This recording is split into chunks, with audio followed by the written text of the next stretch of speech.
Olá, seja bem-vindo, bem-vinda. Começa aqui mais uma edição do BR Político Chama, o podcast do site brpolitico.com.br. Eu sou a Carolina Ercolim, integro o time essa semana nas férias do Emanuel Bonfim.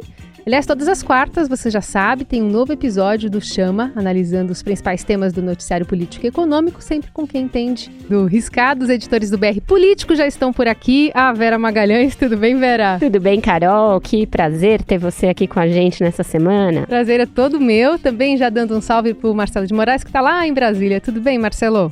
Salve, Carol. Salve, Vera. Bem-vinda, Carol, a nossa tropa aqui. Seguimos atualizando aqui o aprofundamento da análise, né? Então vamos aos destaques do programa de hoje.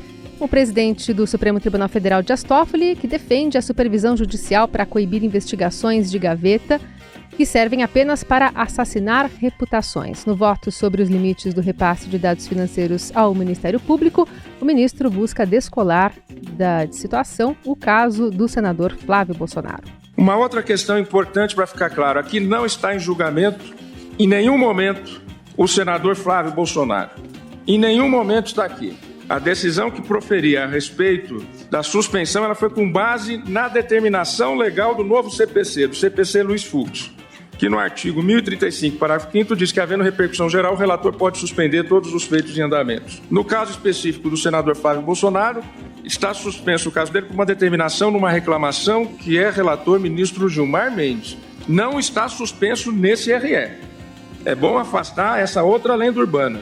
Senado aprova a PEC paralela e cria regra de transição para cálculo da aposentadoria. A proposta inclui estados e municípios na reforma da Previdência e só passou depois de um acordo entre os líderes. A PEC paralela é neutra do ponto de vista fiscal, mas ela traz a grande conquista, que é termos a inclusão de estados e municípios brasileiros, que vai permitir para estados e municípios um impacto fiscal nos próximos 10 anos de mais 300 bilhões de reais. E sem arrependimento, o deputado Coronel Tadeu, que arrancou um cartaz da exposição sobre racismo na Câmara, publica vídeo de amigo negro nas redes sociais e se diz favorável à pauta e contra o ataque à polícia militar. Estou aqui no salão da Câmara e está havendo uma manifestação sobre o racismo. O racismo é crime.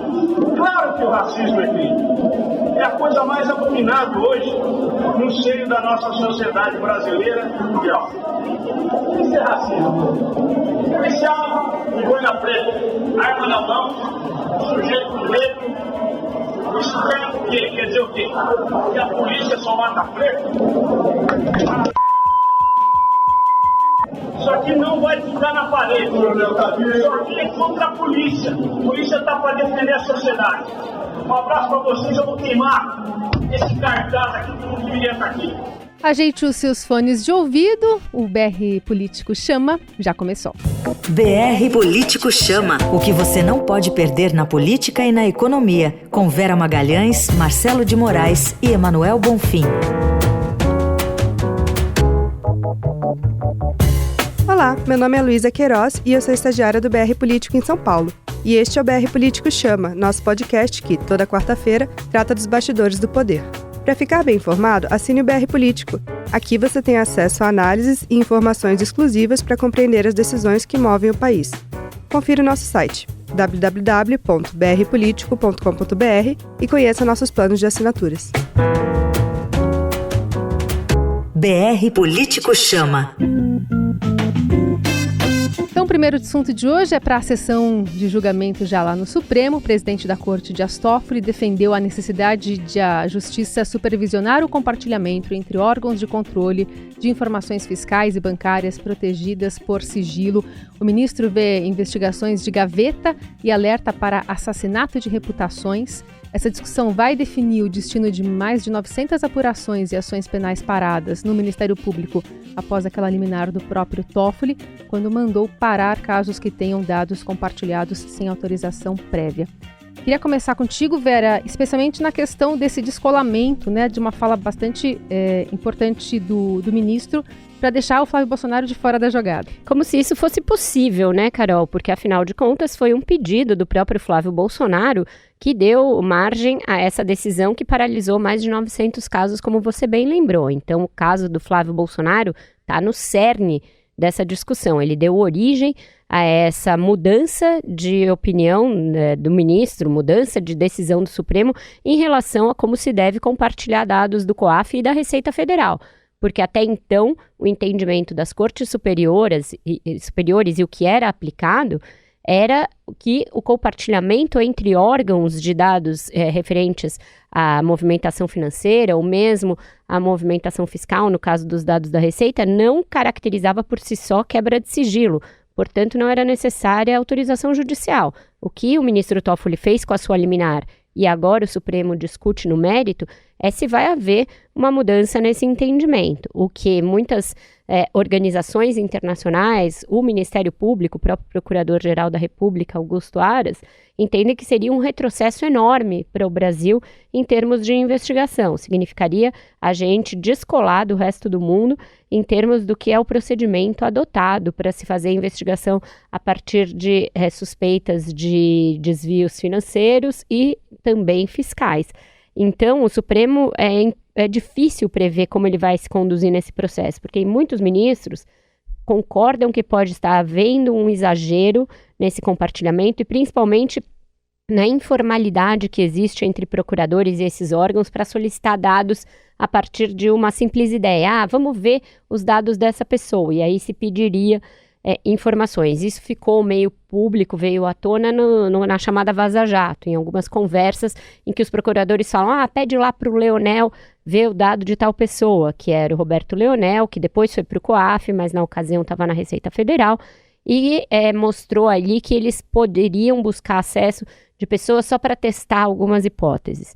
Pode ser que o Supremo adote uma tese intermediária, não exija autorização judicial para todos os compartilhamentos, porque isso realmente implicaria em problemas para o Brasil diante de fóruns internacionais, mas também não deixe livre como está hoje. Impõe alguns freios, algumas pessoas que podem pedir um limite de tipo de dados que você pode pedir e compartilhar sem autorização judicial. A gente pode ver aí um voto intermediário entre a situação de antes e essa liminar super draconiana do Dias Toffoli que sustou toda e qualquer investigação. E acho que chama atenção também o alerta do Procurador-Geral da República, né? Como a Vera disse, ele chama atenção sobre essa questão de investigação, de organismos como a OCDE, que também pautam, né, o combate à corrupção, e acho importante, né, que não haja essa fiscalização tão aprofundada, não, Marcelo? É isso mesmo. E só para retomar, porque essa fala do ministro Toffoli foi tão importante, só para retomar, Carol, ele fala assim... aqui não está em julgamento em nenhum momento o senador Flávio Bolsonaro, em nenhum momento aqui, é preciso afastar essa lenda urbana. Lenda urbana nada, né? A gente, como a Vera falou, o processo está no cerne da questão, o caso do senador Flávio Bolsonaro.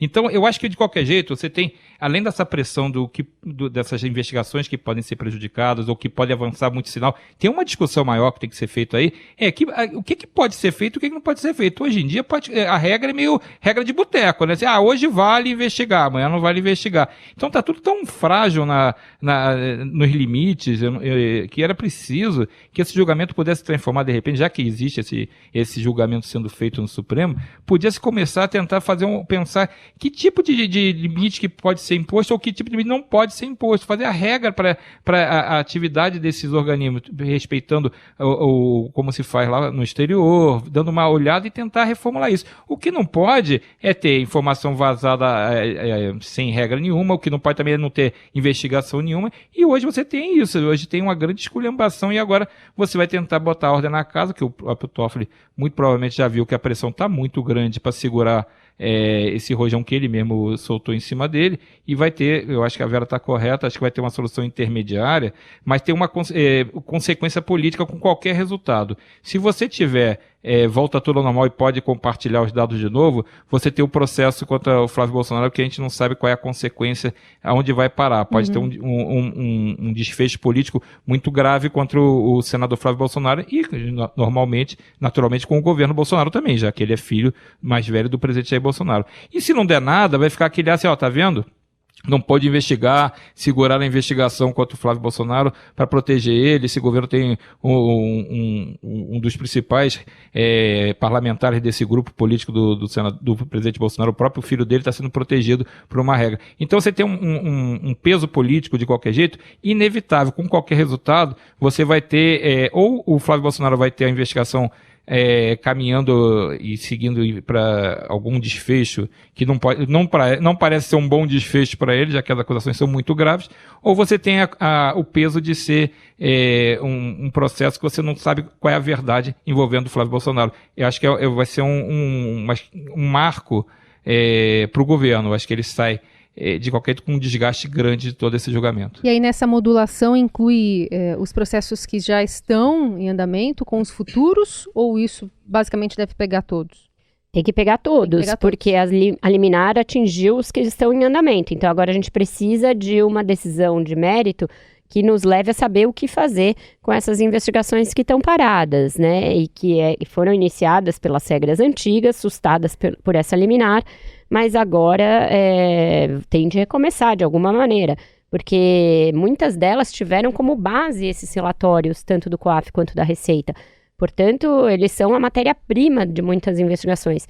Se a decisão for bem estrita, no sentido de que não se pode compartilhar nada sem autorização judicial, as autoridades vão ter de voltar vários passos atrás, o Ministério Público, solicitar judicialmente dados que eles já tinham obtido, para aí ter ou não o aval da Justiça para, de novo, poder utilizar esses dados. Então, você vai ter aí uma perda de meses de investigações penais no Brasil todo. 934, eu acho que é um número correto. E aí, tudo que vier daqui para frente. Mas isso nos traz uma série de outros problemas, Carol.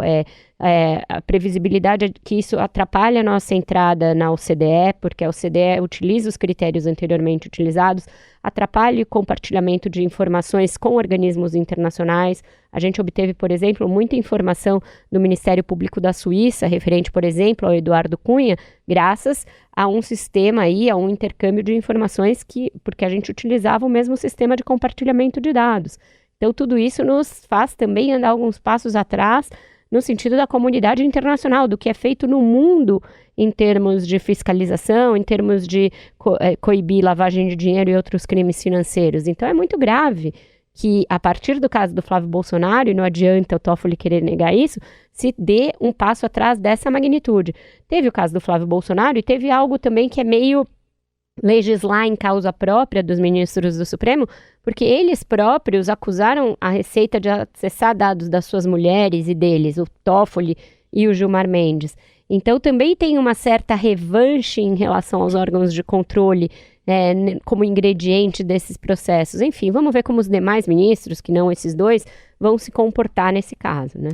Marcelo, eu queria ainda falar contigo sobre um assunto lá da CCJ do Senado, que também é uma derivação do que ocorreu há alguns dias lá no Supremo, que é a votação de um projeto de lei que autoriza a prisão de condenados em segunda instância. Ia ficar para essa quarta, ficou para a semana que vem. Parece aquelas novelas que não acabam nunca. Vejam no próximo capítulo, cenas do próximo capítulo. Não, amanhã vota, aí chega amanhã. Não, pegamos vocês, não é amanhã não. Então estava previsto, teve um acordo, o Davi Alcolumbre, que é o presidente do Senado, ele passou, acho que esses últimos... desde que ele assumiu, acho que tudo que ele não quer é comprar uma briga com o Poder Judiciário. Então ele tem dito, eu não abro CPI lava-toga, eu não vou mexer com essa história da segunda instância, isso vai dar problema, vamos deixar para depois. Isso, pressionado, a pressão foi tão grande para ele tomar uma providência em relação à questão da segunda instância, que ele acabou cedendo e fez um acordo político. Ele negociou com vários senadores, um grupo grande de senadores. Tinha, por exemplo, a senadora Simone Tebet, que é a presidente da Comissão de Constituição e Justiça. Tinha um grupo de senadores bem relevante participou dessa discussão. E eles tinham conversado com o ministro da Justiça, Sérgio Moro, e fecharam um acordo para tentar votar uma proposta para acabar de vez com essa situação da segunda instância e dar um paradeiro. Aí a oposição ia votar hoje, nessa quarta-feira, na CCJ, ia votar o texto base, essa proposta para regular a questão da segunda instância, e ia no mesmo dia para o plenário do Senado. Aí a oposição pediu vistas, que pedir vistas, para quem não sabe, é pedir um prazo para analisar o projeto, para analisar o relatório, e aí ficou marcado para a semana que vem, só que antes, na terça-feira, vai ser votado na quarta-feira, na terça-feira tem uma audiência pública com o próprio Sérgio Moro e outras autoridades especialistas nessa questão da discussão de segunda instância. Então não acaba nunca essa novela, é uma novela que a gente vai ficar vendo essa segunda instância virar para as calendas, vai até um dia que alguém vai conseguir votar. Enquanto isso, na Câmara, tenta-se eternamente, isso é no Senado, né? Na Câmara, tenta-se eternamente votar na Comissão de Constituição e Justiça da Câmara outra PEC para tentar regulamentar também a prisão em segunda instância. Então, são pautas que se movem pela pressão popular, né? O projeto da segunda instância ganhou muita força por causa da libertação do Lula. Ninguém pode também tapar o sol com a peneira. A gente sabe que é isso que faz a oposição querer barrar a votação, e é isso que faz também grupos que são adversários políticos do Lula também pressionarem mais forte para rever essa decisão. Tem uma política grande no meio, mas o fato é que precisa decidir se vai ter segunda instância com prisão ou não. Até pouco tempo atrás valia, agora não vale mais numa interpretação que às vezes você varia um voto. Muda um ministro, você muda a interpretação de uma coisa tão séria quanto a questão da prisão ou não prisão depois de condenação em segunda instância. Então esse tipo de novela só ajuda, desgasta o Congresso, desgasta o Supremo, igual essa história do COAF, está desgastando o Supremo de novo, desgasta a imagem desses ministros integrantes dessa corte. Então é uma hora que a gente tem que ver quando que eles vão botar. A Vera escreveu um artigo até interessante, uma nota interessante no BR Político, falando que o Supremo está louco para terminar o ano sem mais grandes polêmicas, né, para botar um freio de arrumação e parar de dar cabeçada, né, nesse tipo de polêmica. E tem uma hora que tem que ter uma freio de arrumação, porque daqui a pouco você não sabe mais qual é a regra do jogo. O Supremo, as cortes superiores só se desmoralizam, o Congresso piora cada vez mais a imagem dele e depois reclamam que a população vai lá e elege gente que não devia estar no Congresso. Bom, então já que a gente está falando de novela, vamos a uma outra que está em andamento. O principal já terminou, que é a reforma da Previdência, mas sobrou a PEC paralela para trás, né? E o Senado concluiu nessa terça-feira a votação em 2 turnos. Dessa aqui é complementar, né? Os senadores analisaram destaques apresentados em primeiro turno e em seguida aprovaram o texto em segundo por 53-7. Eram necessários 49 votos para essa votação e, entre outros pontos, o texto facilita a adesão de estados e municípios às novas regras, né, de aposentadoria. Essa novela vai longe também, Vera? Olha, a PEC paralela, ela tinha esse lado bom, que era retomar a inclusão de estados e municípios no texto da reforma da Previdência. Isso passou no Senado, mas é algo controverso na Câmara, porque os deputados tinham tirado essa previsão do texto original da reforma, quando ela foi enviada pelo governo, sob o argumento de que eles não queriam fazer o trabalho sujo por governadores e prefeitos, que eles que aprovassem nas assembleias e câmaras uma regra para que entrassem na reforma. Os senadores acharam por bem uniformizar o entendimento, mas acabou que na votação da PEC paralela, nos destaques, acabaram entrando outras coisas não tão boas, não tão auspiciosas. Por exemplo, se flexibilizou a regra de cálculo para a aposentadoria que acabou de ser aprovada na reforma da Previdência. Então você aprova uma reforma difícil, promulga esse texto, depois de 10 meses de discussão, para em seguida vir uma PEC paralela e já flexibilizar as regras que acabaram de ser aprovadas. Isso é uma espécie de banho de água fria, tira qualquer previsibilidade aí de quem quer fazer cálculos de quanto se pode economizar com a reforma da Previdência, de onde ela nos coloca, e acaba jogando uma dose enorme de imprevisibilidade sobre o sistema previdenciário daqui para frente. Eu acho que essa PEC ela vai ficar dormitando um tempo na Câmara. A Câmara não tem muito apreço por essa PEC paralela, então não é algo com que a gente deva se preocupar no primeiro momento.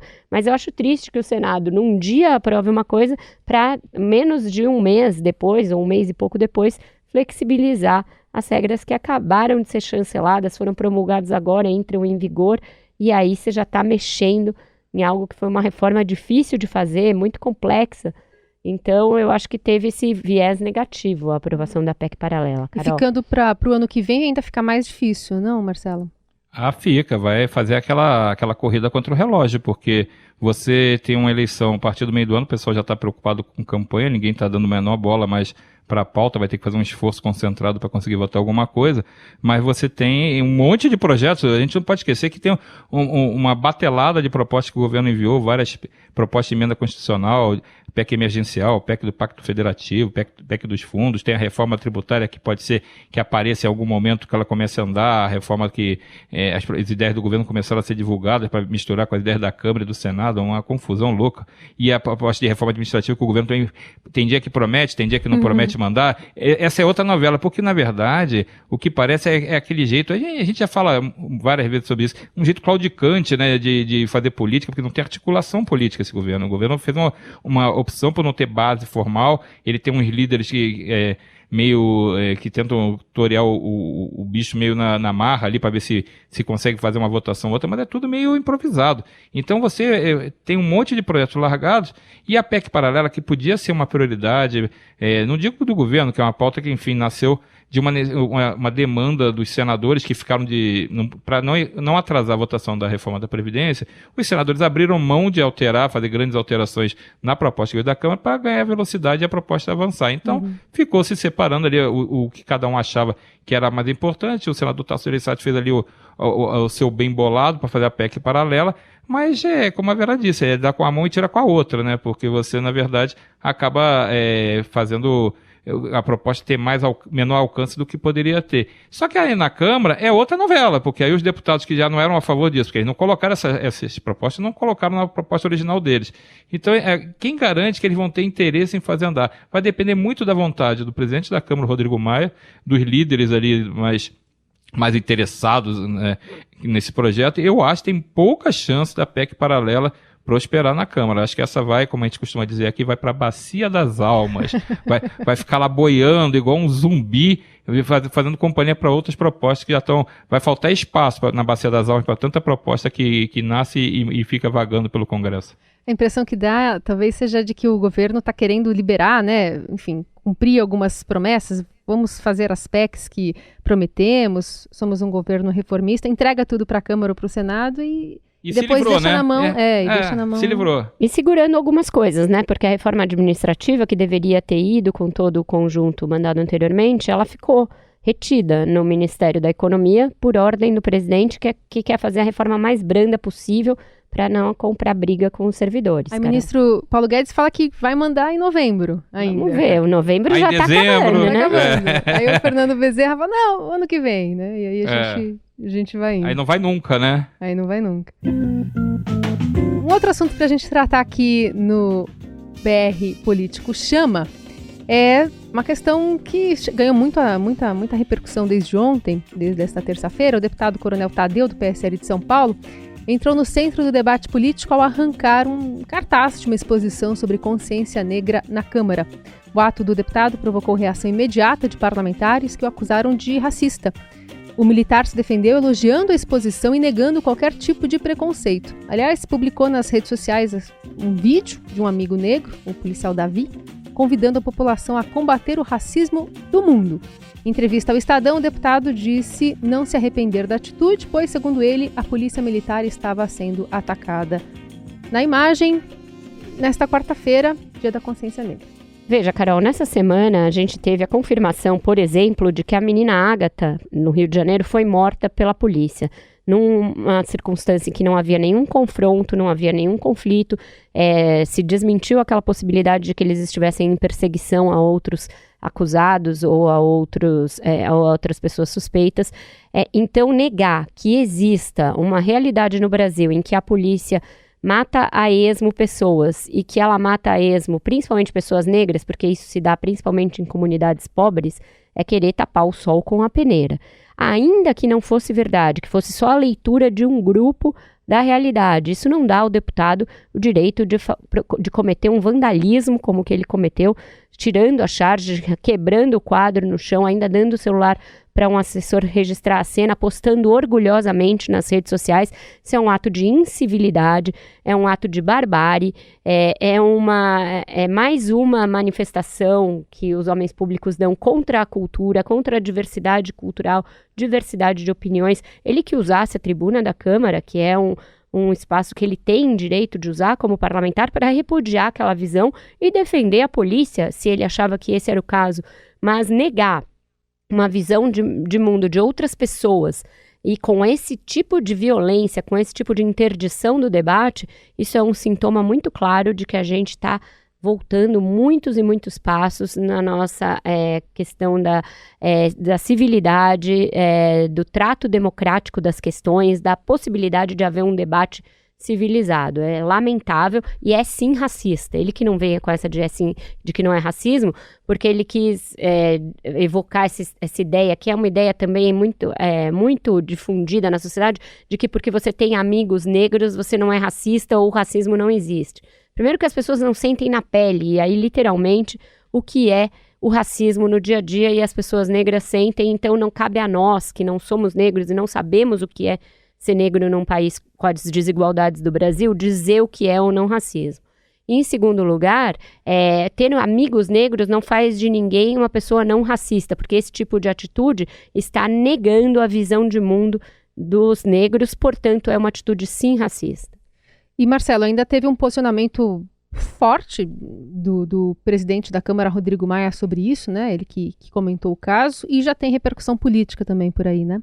Sem dúvida, porque não tinha como ficar quieto, como a Vera falou, o protesto desse tipo, que não é protesto, é só um gesto de intolerância e racismo. Então, o que mais me assusta é que está aumentando esse tipo de procedimento dentro do Congresso. Você vê as pessoas tomando atitudes como essa. Como a Vera falou, vai para o plenário, faz seu protesto, reclama com o presidente da Câmara, bota a boca no mundo, pode falar o que você quiser. Agora, esse tipo de reação... parece que tem parlamentar que aplaude. Você vê parlamentar sendo solidário. Solidário a quê? O que ele fez é uma barbárie, é um gesto de completa falta de civilidade. E já tem representação contra ele no Conselho de Ética da Câmara. O parlamentar de oposição, principalmente, eu sei, pelo menos oficialmente já tem a Gleice Hoffmann apresentou uma representação contra ele no Conselho de Ética. Só que assim, o Conselho de Ética a gente sabe como é que funciona, né? Você chega lá, faz uma representação e vai para também empurrando com a barriga, não acontece nada. Quem se lembra ainda da representação contra o deputado Eduardo Bolsonaro por conta da fala dele sobre o AI-5? Ele ia ser caçado, ia ser punido, ia ter um monte de coisa, ia acabar a vida política dele, e passou um tempo, entrou outra polêmica no lugar, você já vai deixando pro fim da fila, vai esquecendo e o assunto vai desaparecendo. Então, talvez o Coronel Tadeu esteja na Berlinda agora, e talvez semana que vem as pessoas não falem mais, o que é um absurdo. Tem que falar desse caso sim, não pode ficar sem uma posição oficial do Conselho de Ética, caso realmente tenha a representação, que acho que vai ter até mais de uma, mas tem que ter uma posição oficial, tem que ter uma punição, não pode ficar sem ter uma atitude forte em relação a um caso desse, que é um escândalo, até como criar daqui não passa, não pode fazer isso aqui, foi demais. A gente aceita um monte de barbaridade, mas essa foi mais barbaridade do que as outras. Aliás, eu fiz só um recorte aqui para juntar a questão do desemprego também, né? Saiu a taxa aqui do terceiro trimestre de 2019, 11,8%, com registro de abertura de vagas, muitas na informalidade, gente sem carteira ou trabalhando por conta própria. Esses dados da PNAD contínua do IBGE, a população desempregada totalizou 12 milhões e meio de pessoas, participação dos pardos foi de 52,5%, a dos brancos 34% e a dos pretos 12,7%. Talvez esses dados ajudem, né, os nossos parlamentares a entender um pouquinho também da questão social que aflige especialmente a população negra no país.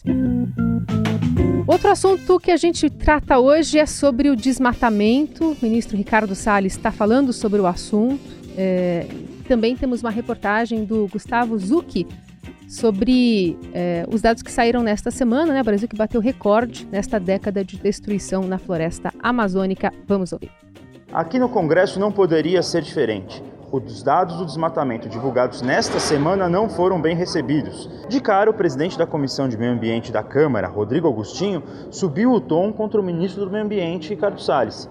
Ao BR Político, Augustinho disse que irá ao Ministério Público Federal contra as decisões do governo na pasta e que a saída de Salles, em sua opinião, é necessidade de primeira hora. É passar recibo porque é uma pessoa despreparada que não deveria estar onde está agindo com má fé.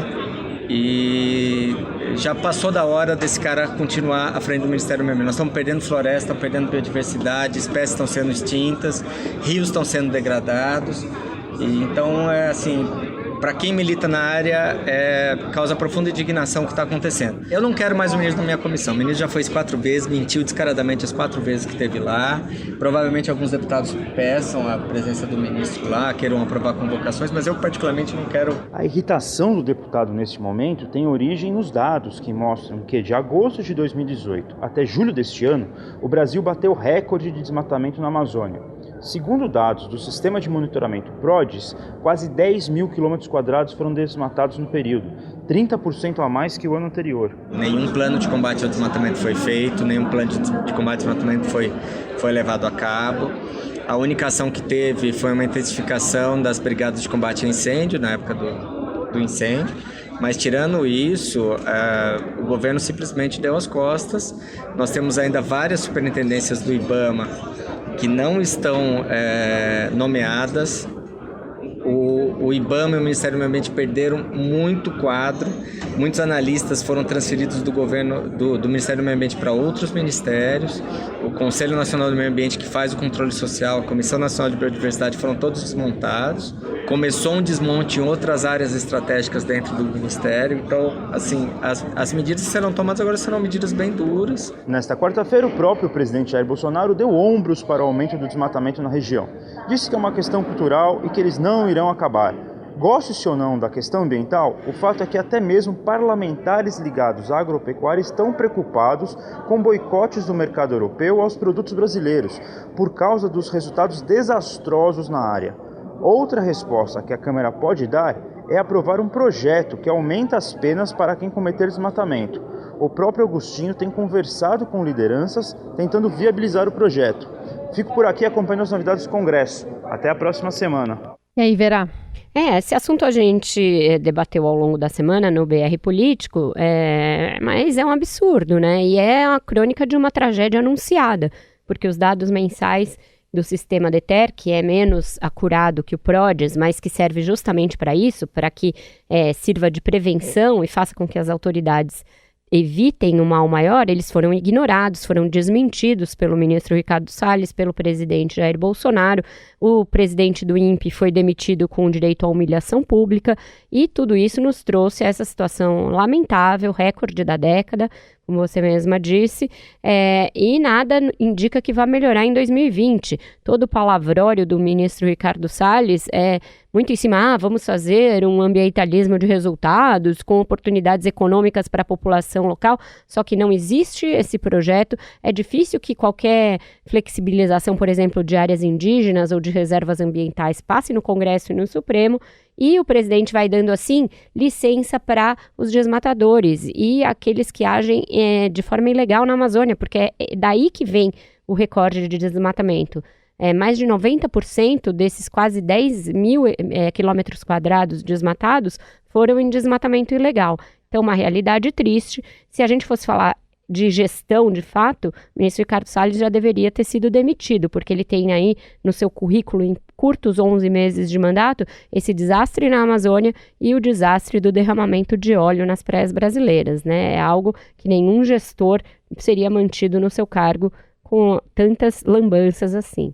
Aliás, Marcelo, o presidente chegou a dizer que não ia comentar, né, os desmatamentos para procurar o ministro Salles, mas resolveu falar, acho que talvez não falar tenha sido melhor, né? Era melhor ter deixado sem comentar, porque ele falou que é cultural, o desmatamento é cultural, não vai acabar nunca. Então vamos para casa, vamos tacar fogo, né? Porque é cultural mesmo. Então, assim, esse tipo de descompromisso que ele achou que era importante falar lá atrás, quando isso que a gente está citando da questão do INPE, ele teve uma fala pública, onde ele desautorizou os dados do INPE sobre desmatamento, a previsão de que estava aumentando, ele desautorizou o presidente do INPE, também disse que parecia que estava trabalhando para alguma ONG, ele culpou as ONGs por desmatamento, ele falou que não existia desmatamento no Brasil, não era desse tamanho todo. Então, assim, quando ele quis fazer um discurso mais assertivo sobre a questão, ele falou tranquilamente. Agora que o resultado, como diz por aí, o resultado deu ruim, Agora ele não quer, não é mais com ele, né? Fala lá com o Salles segura a bucha aí pra mim, porque eu não vou comentar esse assunto que tá causando problema. Vamos lembrar que a questão ambiental provocou grande desgaste na imagem do governo, desde o primeiro caso das queimadas, né? E foi a primeira vez que o presidente Jair Bolsonaro usou a cadeia de rádio e televisão para tentar dizer que o governo estava tomando providências, estava agindo para tentar controlar a crise. Houve aquela crise política enorme com o Emmanuel Macron da França, uma crise diplomática quase chegando a vias de fato nas relações Brasil e França, por causa das críticas feitas pelo Macron, algumas, aquela coisa, às vezes você avança um sinal, ele também avançou alguns sinais, mas o Brasil estava na berlinda negativa nessa questão. A questão do óleo, a gente não pode também ignorar, o vazamento do óleo no Nordeste, até hoje não se sabe quem foi o responsável. Sim. Cada dia aparece um navio novo, né? Agora é o navio grego. Parece agora batalha naval, isso não é? Eu vou gritar do outro lado, água, né? Porque senão ninguém acerta o cruzador, né? Fica todo mundo tentando achar. Então já foi o Greenpeace, já foi um navio venezuelano, já foi um navio grego, agora tem um outro navio, um navio fantasma. Então você não sabe. Por quê? Porque você joga, em vez de fazer investigação e concluir alguma coisa, ou pelo menos dizer assim, a gente não tem informação, continuamos atrás. Não, a gente primeiro joga lá uma culpa para alguém para tentar se livrar da bucha. Então você tem queimada na Amazônia, você tem o desmatamento agora, o problema do óleo, é muita crise ambiental simultaneamente, porque você tem só 11 meses de governo, não conseguiu completar ainda os 11 meses.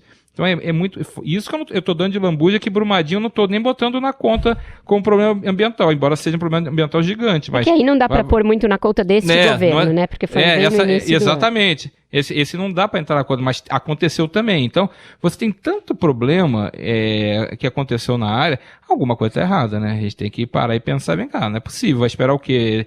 Virar savana na Amazônia? Vai esperar o quê? Vai esperar acabar tudo? Então, eu acho que tem uma crise muito séria. Acho que o Brasil vai pagar uma conta grave. Eu conversei com o presidente da Frente Parlamentar Agropecuária, que é o deputado Alceu Moreira, e ele ia se reunir com o ministro Ricardo Salles justamente para tentar propor algumas medidas para ajudar no desmatamento. Pode parecer, o pessoal do agronegócio desmata. Pelo contrário, o pessoal do agronegócio não tem interesse nenhum. Pode ter gente que desmata, mas eles não têm interesse porque eles não conseguem, é ruim para os negócios o desmatamento. Então, eles estão preocupados que isso vai abalar a imagem do produto brasileiro lá fora. Já tem tanta dificuldade para você conseguir entrar nos mercados, abrir mercados, e a questão do ambiental é muito ruim, desgasta muito ele. Então, eles estão preocupados que querem tentar fazer vamos punir o desmatamento ilegal. O que pode ser desmatado, tem regra para isso, você tem várias circunstâncias. O que eles querem agora é tentar ver se amplia o combate.